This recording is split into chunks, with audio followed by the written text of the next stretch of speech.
I was a student at Perk Junior College as a freshman in 1940 until spring of 1941. I was there 1 year. And then, because the war was approaching, I was anxious to go on to Ole Miss, so I went up there, and I was there a year. From, of course, Pearl Harbor was in December of 41, and I left there in May of 42 after completing 2 years of college to go to the Navy. Who was one of your classmates at Ole Miss? Oh, I had a lot of them. Charlie Conley was one, I think of, and a lot of lawyers. Randall Jones from here, and Claire Hornsby, who was also, Claire Seacool, who was a student at Perk. Frank Gruich, who was a doctor at Biloxi. He had been a classmate at Perk. There were a lot of us there. Did you know a fellow named Deloche Cole? Well, I don't think Deloche was there before the war. I'm not sure about that. He might have been, but if he was, I probably knew him in that period of time. But of course, I know him real well now. I've known him a long time, so I can't tell when it really began. Well, did you all go to school together at all up there? Yeah, I'm sure we did, but I'm not sure what year. Well, you see, when I was there in 41, 42 at Ole Miss, the times were changing so rapidly because Pearl Harbor had arrived in December of 41, and I think by the time I left there at the beginning of the summer in 42, Ole Miss enrollment was down to around 900. That's how far everybody I knew had gone into service, and so I wanted to go too. And when did you go into service? I went in there in July of 42. I couldn't make up my mind whether I wanted to be in the Army Air Corps or the Naval Aviation. I liked the white uniforms in the Navy, most of us did. So I went down to the post office in Shreveport where I was going to join. And I walked in and it says Army Air Corps, 3rd floor, Naval Aviation, 4th floor. So I said, well, that's my sign. I'm supposed to be in the Army Air Corps because that's the 1st floor. So I ignored this big poster with a white uniform of the Naval Flying Officer and wings and got off the elevator on the 3rd floor, and I went walking down there, and there was a lot of old sergeants and people there, and I said, I'd like to get some. I still had on my baggy trousers with pleats in them and keys and fraternity stuff from Ole Miss. And I said, I'd like to get some information on joining the Army Air Corps. They said, we don't have time to give out information. If you want to join, well, sit down over there. And I said, well, thank you, sir. I'm not in there yet. So I went back, got on the elevator, and I went up to the 4th floor. And I went walking down the hall, and in came this nice chief in white Navy uniform with stripes on, and I said, I'd like to get some information on joining it. Well, I come right in and have a seat. We're about to have a Coke and coffee. Would you like a Coke? I said, yeah. And they had me in about 5 minutes. So that's where I got naval aviation. I never regretted it, but it was, if they'd have been a little nicer on the 3rd floor at Shreveport, the post office, I would have been in the Army Air Corps in Europe. Where did you take your basic flight training while you were? Well, at that time, you see, we went first to pre-flight. I was at the University of Georgia in the 6th Battalion over there. There were 600 cadets to a battalion. 3,600, 6th Battalion, 3,600 at one time. That constituted the regiment. And I was battalion commander of the 6th Battalion at Athens at pre-flight. And we went to school over there. We had a lot of courses. The naval aviation was pretty tough. You had to, not only that, real tough on me because I'd never played football or wrestled or boxed or anything like that. And you had to do all of that over there. They had to kill you with their physical exertion. And so we were there 6 weeks, then we went to Millington at Memphis to learn to fly. And that was by the time the cold weather had gotten there, and we were learning to fly in the open cockpit, yellow perils, and it was some kind of cold. But I liked Memphis because I'd been at Ole Miss, and that's where Memphis is what our weekend place up there, so I felt right at home. From there I went to Pensacola, and then we made a choice after instruments and so forth as to, and I decided to go into torpedo bombers. And I went out to Bloody Baron. That's what it was known as because there were fighting torpedoes out there, out at Foley, Alabama. And when I finished there, I went to Fort Lauderdale. And I was down at Fort Lauderdale at the same time George Bush was. I didn't know him, but I was there at the same time. He was in torpedo bomber. And then we went from there to Great Lakes to check out on a carrier, and then out to the West Coast and up to Seattle where the VC-10, the squadron of which I was a member, was formed. At that time, they had the Jeep carriers, which had been made by Kaiser, and something I think Roosevelt really pushed and developed to make these Jeep carriers. So what they would do, they were made at Bremerton, Washington, as I recall. And when they laid the keel, when they started a carrier, they would start the pilots up, the fighter pilots and the torpedo bomber pilots, all the way from Lauderdale through San Diego, and they'd send them up to Seattle. And when they got enough there, they would form a squadron, you see, what they called a composite squadron, which consisted of about 16 torpedo bombers and that many fighters, an equal number of fighters, for the Jeep carrier. So while the squadron then would make up at Seattle and go to Astoria, Oregon, or somewhere else, and while that squadron was being formed into a squadron, training, the carrier was being built. When the carrier was finished and came down the Columbia River and went out the mouth of the Columbia River to the Pacific, the squadron flew. And it followed, went on down to Alameda, and then on down to Otay Mesa, which is right on the Mexican border. In the meantime, the carrier was doing all its shakedown. Well, when they both got ready, many months later, then you got on board the carrier for the first time, and you went with the carrier, and that formed what we called a VC, mine was VC-10 squadron, and that called a composite squadron, which was on the Jeep carrier. Mine happened to be the Gambier Bay. And the Jeep carrier was about 650 feet long, not very wide, dimensions probably around 70, 75 feet, and the wingspan on the TPF was 54 feet. So they were close. We very seldom flew off the carrier. We were catapulted, just didn't have enough room to fly off. We didn't fly off much, and we were always catapulted off the carrier. Is there any experience that you can recall or can relate to us about something that may have happened in training or in your primary training, or either learning to land on a carrier in a TBF? I'm sure it was probably pretty hairy, to say the least. Well, it wasn't really. The Navy started training. I mean, it didn't seem hairy to us because we were young and full of it, you know. And the Navy had such excellent flight training. I mean, when you first started learning to fly, you learned to make a short turn to the field. You didn't, not like the Army Air Corps where there'd be 2 miles out there dragging straight in, you know. We made a short turn to the field, and we shot landings to a spot, and then we shot circle landings to a spot. We were taught to control the airplane and fly it to a certain spot. Then we did landings on the field with only the landing signal officer, just like you would on board the carrier at the end of the runway. And so then when we did the checkouts up at Glenview, Illinois, on the lake, on the carrier up there, why we got our first experience. The thing about carrier landings at that time, now they have all these lights. All we had was a fellow standing there with the paddles. You're too high, you're too low, you're too slow, too fast, and a wave off. And that's all we had was the paddles. But by the time you got around to landing on a carrier with a TBF, for example, you had just been, all that training you'd had was such that you just learned to completely trust the landing signal officer, because when you come across on your landing and you turn to the carrier, you pick up the landing signal officer. Once you turn toward the carrier, you can't see the carrier. You don't ever see the carrier again. All you see is this fellow out here doing this and doing that, you see. And for next time you see the carrier is when he gives you a touch, and you duck the nose down, and it better be there. And then you better be in the right position to catch your hook on the barrier.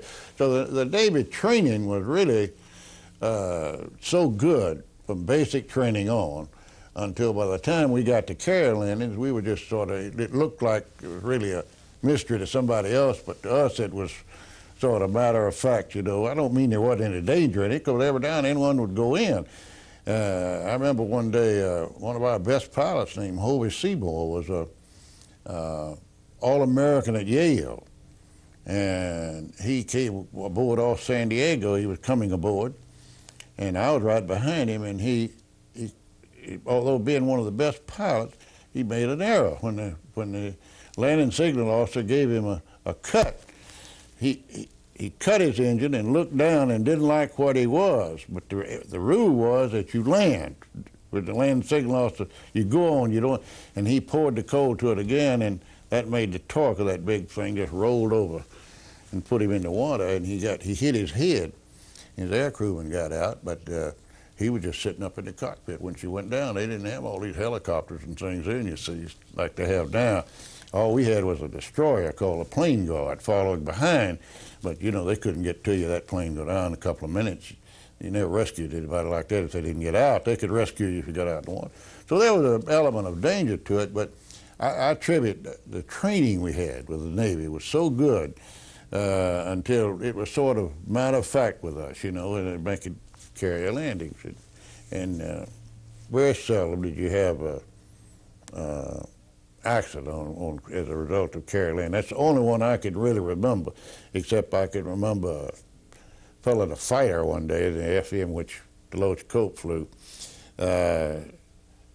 coming in too hot and missing the wires all the way down and hitting the barrier and going over, and I think he got about 3 airplanes at one. He had 11 planes to his credit. Only one of them was Japanese. The other 10 were American.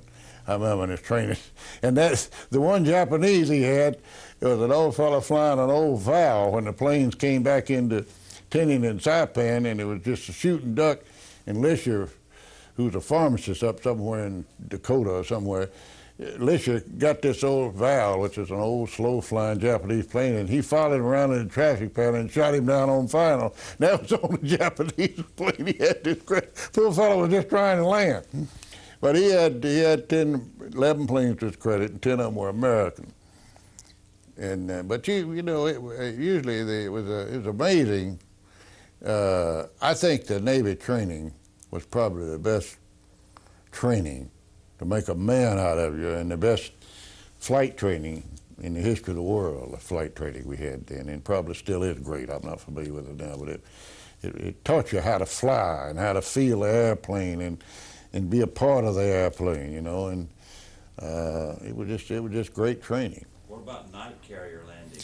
Well, I never made but one. They hadn't gotten into. I made one morning before daylight because of an emergency, but I didn't have a problem with it. It's the first time I'd ever made one, but I had to land, and so I went on board the sister carrier. They took me on board the Kitkin Bay, and well, I had the colored fluorescent lights, and I just came around there and followed them like I would ordinarily, and it was I had an emergency on takeoff. The plane wouldn't come out of low, we'd call low gear, which is what would it mean to you, and so our carrier could not take anybody aboard when they were launching because they had all the stern was filled up with planes, so they told me to go around and come aboard the Kitkin Bay and then come back at 10 o'clock.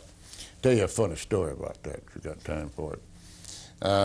We had the roughest captain that anybody ever had on the squadron, a fellow named Goodwin. If he could have backed that little old carrier up in Tokyo Bay with that one gun on it, he would have done it. I think the Japs had killed a brother of his or something. So when I took off that morning, it was before daylight, as I say. I catapulted out, and it would not, you had a little thing that you turned to come back in to bring your gear down like you downshift. And I brought it out, it never turned, and it would change out of full low pitch. So I was afraid to bring it any further because it'd go in the water. I put it back in. They gave an emergency. Well, I knew the captain was going to be mad. So when I got on board the Kitkin, I had about 4 hours to wait.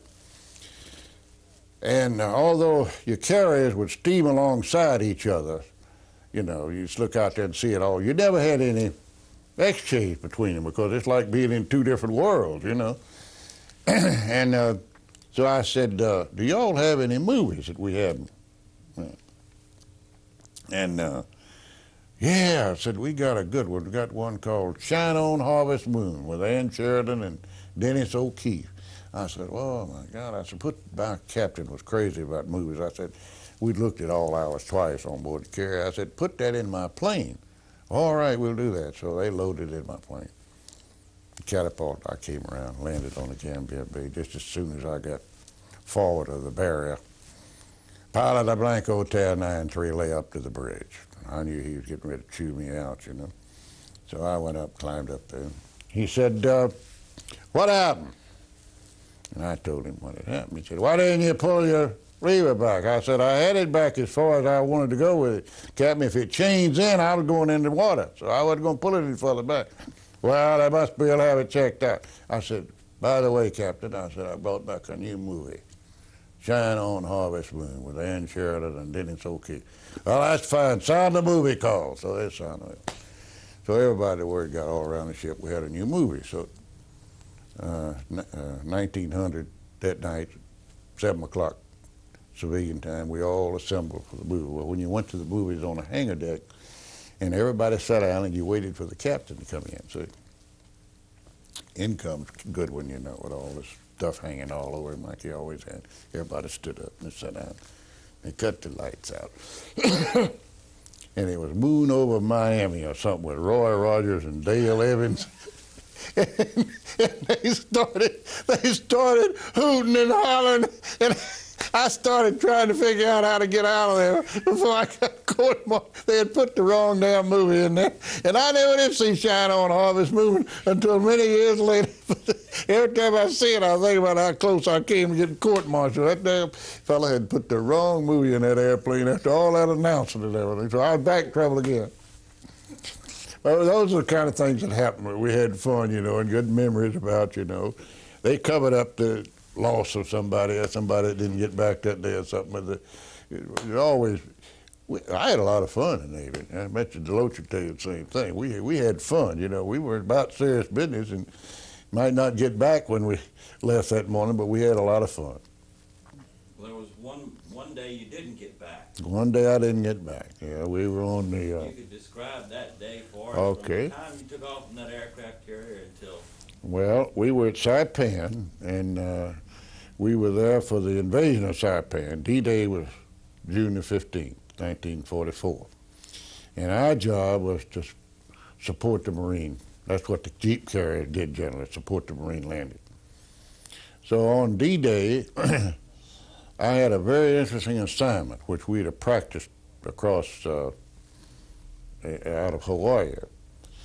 The plan was to invade at the southern part of Saipan at a place called Charon Canoa, where they had a big sugar mill, made 60 tons of sugar a day. The Japs did not know whether they were going to land at Charon Canoa or whether they were going to land at Garapan, which is the capital city on up the coast. Tinian, the island to the south of Saipan, sort of juts out west, part of it, and the Garapan part of Saipan juts out west of the Charon Canoa beach. So the Navy was afraid that the Marines coming in there, that the Japs may put them under a crossfire from shore batteries on Tinian and shore batteries from Garapan and be able to knock them out pretty good. So they trained 4 of us, 4 TBMs. And we had carried big smoke tanks. And our job was to circle between Saipan and Tinian, and if they started shooting them, we had rehearsed this in Hawaii, we would go around to the east side of Saipan and come in right over the treetops, right across the tops of the Japs, and just before we got to the shore, we'd pull these smoke tanks and lay down great smoke screens on either side of the Marines' landing. And therefore they couldn't see them to shoot them, you see. They'd be shooting them blind. Well, we circled and circled and circled and circled, and fortunately, I guess we never had a call. The gun didn't materialize. So we had a perfect ringside seat for the whole landing of Saipan. And Joe Irby here at Gulfport was in that, and D. Hamilton was in that group that went in there, and a lot of others. There were a lot of Ole Miss fellows that Deloach and I knew, like Billy Sams, who was killed at Saipan, and all those, and you could see these Marines hitting the beach, and you could see that. And they had a smoke stack there, big, tall smokestack at this sugar mill. And the orders to the big carriers who had gone in earlier were that they were not to take that smokestack out because the battleships wanted to use it as target range for where they hit the Jap. They could not figure out how the Japs were hitting these Marine Amtrak with such accuracy. It hit the beach and boy, they just blow one apart. And suddenly about D day or D1, D plus one maybe, they discovered that the Japanese, we were up there bombing the Japanese with rockets primarily shooting. They discovered that there was Japanese radio bunch in the top of that smokestack, just looking down on the Marines and directing the fire. When that was discovered, you see, you had these observers in these little planes that had an observer, a Marine observer flying around a little plane. He was spotting everything. When that was discovered, he said, take that smokestack out. And so the TBS went in there and just took the smokestack out. And it's kind of tedious because they kind of had to excise it or anything. Marines were all around, but they took it out. And they didn't have that kind of casualty after that. So I was there on D plus one, D day, D plus one, D plus 2 days. I went out with a flight early in the morning, and we were supporting the Marines who were trying to, you see, the fighting was so heavy. When they make an invasion like that, they have what they call the 01 line, and that's where they expect the troops to be on the first night after the landing. Well, they didn't get to the 01 line until 7 days later at Saipan. That's how tough the fighting was, and it was real tough. And the Japanese had some elevations on them. I remember on the morning of the 17th, and they were shooting, and even turned the anti-aircraft guns down and were shooting down at the Marines trying to take the hill. So we went in there with these TBFs, and we just lay those 8-inch rockets, just one right behind the other, and you could just see the Japs coming out of the trenches. I mean, blast them out of that. And then I remember the observer said, call the TBFs off, the Marines are going in. They took the hill.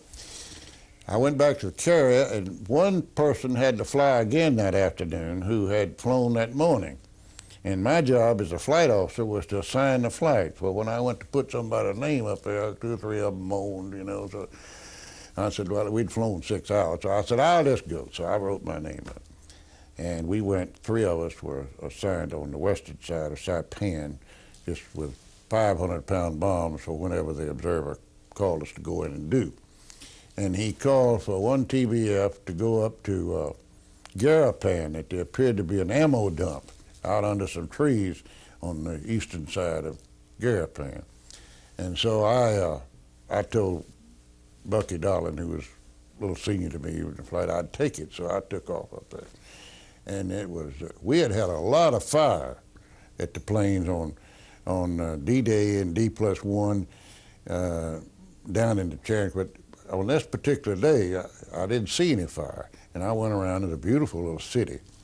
And I went around and I remember it had a gold dome in there. I thought that was the Capitol, but on a trip back out there a couple of years ago, I found it wasn't a Capitol.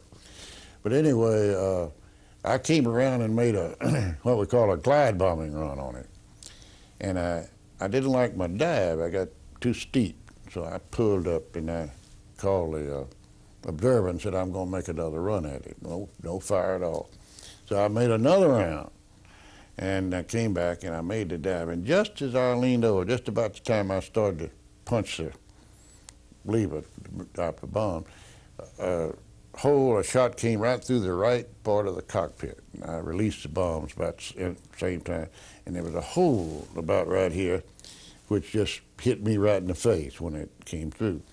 And the cockpit was on fire. And I was on a pretty steep dive at the time. So of course, my first inclination was to do what we were taught to do, was to get up and bail out, you know, because she was on fire pretty good. So I started up over the side, and then I happened to think that, you know, I was right on top of the Japs, and they were killing everybody that landed in there. So I just decided, well, I'm going to take about half this town with me. And so I reached out and got the stick. And I was, by this time, pretty blind. And I began some way just, you know, I didn't even have my seatbelt on. I began to, it just wasn't my time when you hear this story, and it probably is. But anyway, as I got a hold of the stick, that's the reason this hand was burned so bad, because I had that stick and it was right over the fire. And I began to just sort of felt like I was getting it straight. And all of a sudden, I felt like the water was getting close, and I just leveled it like I was on a landing, put my hand up like this, and it went and the Bombay doors opened, and it just acted like a hydraulic piston. It just stopped it, didn't even move me out of my seat. You know, you'd think it'd throw you 100 yards out there landing on the water. You can't hardly make a landing on the water with one of them full. But anyway, and there were old ships, sunken ships all around that had been sunk by the Navy. And there was a little bitty island there called Maniagasa Island. They called it Managasa, I think, out there, which was just a small island in the harbor there. And it had a whole company of Japs on it. I must have been about 200 yards from that island, in my best judgment, but the plane hit. So I jumped out when it landed. You want me to tell this? Oh, okay. Well, I jumped out when it landed in the water. I got on the wing of the plane. The life raft on that plane was kept right behind the cockpit. It had little bitty things that you turn on it to get it out. That's the way. Well, I didn't have enough. By the time I got that thing turned and got it out, I couldn't use my hands anymore because the flesh was so loose on them, the skin and everything. So to inflate the life raft, I just put it right here and popped it, and the life raft inflated. I looked in the aircrew when it was gone. The turret gone, I could see right there. And so I jumped in the water because the plane's supposed to sink in 2 minutes. And I just really thought I'd been burning until I hit that salt water. I mean, I really went to burning then. And I didn't realize I was burning that bad, except I knew I was pretty blind, and the skin was slipping all off my face. So it must have been about 3 o'clock in the afternoon, and pretty day, and the tide was going in, and I could see that, it was going to take me in. And I looked back, and the plane was just sitting there in the water, just sitting. So I didn't understand that, but I said, well, I'd rather get back up on the plane than that. So I got back up on the plane and held the life raft. And the Japs started up a boat over there. And Bucky Darling came over and kind of made a strafing run on them. Just run like he was going to strafe, and they cut out. I didn't hear it anymore. So I don't know how long I sat there on the plane. Now, you wonder why the plane was still sitting there. It later developed that the plane hit the water and went across the water and sat up on a reef. And it sat there for a week afterwards. When the tide would go out, that big TBM was sitting on top of that reef. And that's the reason it didn't sink. So I was sitting, but of course it was still in the water. I didn't know, I couldn't see a reef when I was there. So I was sitting there and kind of waiting for dark to try. The Navy was about 4,000 yards out. They hadn't been in this area. It was all Japs here. And I heard another boat coming, but it was coming from toward the sea. And all of a sudden I heard a voice say, I couldn't see it, but I heard a voice say, just stay there, Mac, we'll get you. Well, I knew that was a sailor. When you heard somebody say Mac, that had to be a sailor, you know. So they'd gotten in pretty close by that time, and I jumped in the water and swam toward them. And I remember I told them to pick me up. I think I burned a little bit. And so they picked me up, and then I asked for morphine. And of course, everybody carried a battle syringe of morphine and something like that. But nobody knew how to give it on board that little boat. They didn't know how to give it. I said, well, that's all right. The fellow said, well, let's get the hell out of here. And they opened it wide open. And boom, boom, boom. And that didn't feel too good. When I got out to the LCI, where they first stopped, the fellow jumped in the boat and gave me a half a grain of morphine. And it didn't bother me anymore then. That was, that night I spent on an Army troop carrier. And I had a doctor, and he took a night in the Corbin, and they took a bucket on each side. I laid on the hospital thing and pulled all the burned skin off. Just pulled it off and dropped it in the bucket. That, keep infection and keep from scarring. And then they wrapped me up like a mummy, and I remember they had a corpsman sitting there by me. And the next morning, I heard every gun on the ship go off. Pow, pow, pow, pow, pow, shaking the bit. I said to him, what's happening? He said, 2 zeros just went over strafing the ship. I said, oh, God. You've seen movies where you see it come through the ceiling. That's what I had a picture of, boom, bullet holes, and out and couldn't see it. But then they transferred us to one of the worst experiences I had on that short trip. They loaded us on board some kind of little boat, open flat boat. And they had, I say loaded us, they got them, picked them up from everywhere. They had Marines who were phosphorus burned, and they had people with legs off and arms off, and it's had a whole, and they transferred us at night to the hospital ship Solace, which was a great, big, white, beautiful Navy ship. I don't know how far out it was, but I never will forget one of the worst things of that 2 or 3 days was we were in that boat, and they had to pick you up about 60 feet up in gurneys by ropes in the dark to get to the deck of the ship. And they could only take one at a time. They'd come down and get that. Meantime, the rest of us were laying there. And the water was kind of rough because it was at sea. And that barge or whatever we were on would go, and it'd go, ooh, boom. And everybody would hurt. So it got to where you could just hear everybody say, when it would go out, you could hear them sucking in their breath. And when it'd go back, you could hear people getting ready to hit that boat again. I mean, we were, and everybody would know. But anyway, like I say, it got to be funny after a while, even though everybody was hurt or dying or something. But I was fortunate to get on the hospital ship Solace. The next morning, a doctor came in, and he said, Mr. Holleman, he said, I'm Dr. So-and-so, and I'm from Mayo Clinic. And he said, I'm going to take care of your face. And nurses, I want you to dress one side one day and one side the next. And every morning he came in and pulled dead skin off my face and put Vaseline gauze and stuff. And that's the reason I didn't have an extensive scarring. And I was just fortunate to have that done. Anyway, make a long story short, 8 days later I thought we'd be in Honolulu. And we said, we're landing today, so we went up, and when they carried me down the gangplank with these, I looked up and there were 2 Red Cross people, one in khaki, 2 girls on each side. And they were putting toothbrush. I said, where are we? And they said, Guadalcanal. I said, Guadalcanal? Yeah, we were further away from home than we were when we started, so that's where I did my first 3 or 4 months at Fleet Hospital 108, and then back to San Diego, and then I was in the hospital. I had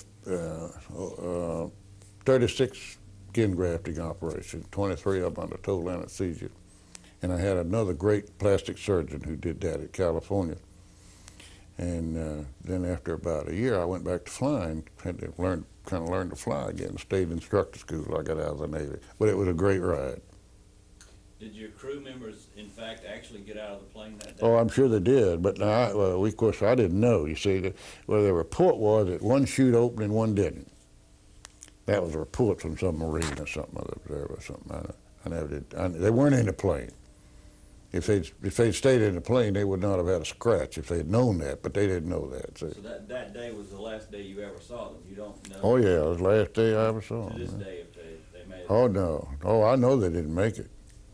Ooh, I don't know where they landed, because Japanese were crazy then, you know. There were, let's see, there were, as I recall, there's something like 38,000 of them on Saipan, and Japs, and maybe 375 survived. Ones that didn't get killed committed suicide. Now, you did, in fact, go back to that island and try to find the spot that your plane was down. Did find it, yeah. I went out there and I found the area. I don't think we found the piece of plane, but I enjoyed my trip back. Matter of fact, I'm handling a case right now, strangely enough, for a client whose wife is from Saipan, and it involves a land transaction on the island of Saipan, and I have to communicate with a lawyer out there, but the telephone times are so different, we communicate by fax. Because, you know, if I get ready to call him now, this is middle of the night out there tomorrow. It's just a, but anyway, it's a strange thing, and to see this land description, where the land is up near Marpy Point and all that, very interesting. How did it feel when you went back to Saipan? Well, I actually got to see what was there now as compared to what was there then, and how did it feel when you went out on the boat and you tried to find your airplane? Well, when I went back to Saipan to look at it, I had a lot of squeamish feelings about it, you know. Saipan now is a great vacation spot, has a lot of big hotels there. I think our hotel was $225 a day right there, right over the area where I was shot at. And when I first looked out there at that spot where I had hit 50 years before that, I had some strong feelings about it. And you know, I never thought I'd see it again. So but I would ride out over that spot right where they are, and wonder what happened to Red and Jack and those fellas. And so I had some certain feelings, and yet I enjoyed it, seeing it too again. It's a beautiful island. The piece of the plane you recovered, you don't think it was your aircraft? I doubt it. It's in the area, but I doubt if it is. It would take a metallurgist like to search for the Amelia Earhart's plane to tell, but the old chief that I showed it to from our squadron didn't think so. But I don't know, I don't know. Anyway, it came from that spot. So my son brought it up scuba diving with a Japanese diver, so that much I know, near the spot anyway. Some airplane went down there. After the war, you continued to fly. Yeah, I did. I went back to Mare Island, and to Corpus Christi. They sent me to Corpus Christi, and I stayed in instructor school until May of '46, and then I retired out of the Navy then at that time. Right. Well, I went back to BA first, liberal arts. I finished liberal arts at Ole Miss in '47, and then I ran for the legislature in '47, got elected to the legislature, and then I was in the legislature in Ole Miss Law School at the same time, and I finished law school in 1950. I stayed in the legislature until '53. Governor White appointed me district attorney, and I was elected 5 times after that. Spent 19 years there. Were you known as the flying district attorney? Yeah, I used to write articles about that. I used to fly from Wiggins to Pascagoula, Wiggins to Bay St. Louis. If you could relate to us the story about somebody that burned your plane. No, they didn't burn it, they blew it up. Blew it up. Yeah, they planted 7 sticks of dynamite, the FBI said, equivalent of 7 sticks of dynamite, in under the seats of the plane. It was sitting in a little T-hanger up at Wiggins, and I guess it was supposed to go off with movement. But somehow a thunderstorm hit in there about 2 o'clock in the morning and shook it up some way, and it went off and exploded. It was a tremendous explosion. And we made every effort in the world to find out who did that, but we never could pin it. I've been told in recent days by some of the FBI people in recent investigations that they found out who did it, but I always had a pretty good idea, but we never could. I mean, when you blow up the DA's airplane, that's something they all hush up about, I've had people that I'd ask questions about it in the underworld or something, and say, they'd never lied to me about that thing, but they'd look at me and say, now, Mr. Boyce, you don't want me to answer that. I can't talk about that, because, they get them, so. Luckily, there wasn't anybody hurt. It's a nice airplane, though. Do you still fly? No, I don't fly. I don't keep my license current. I fly, but fly co-pilot if I go on a charter or something. But, you got to stay with it and stay with the instruments to make flying. And so I flew a long time and owned several airplanes after the war. And enjoyed flying, flew to ball games and everything else. But I haven't flown in years now. That's for the younger people now.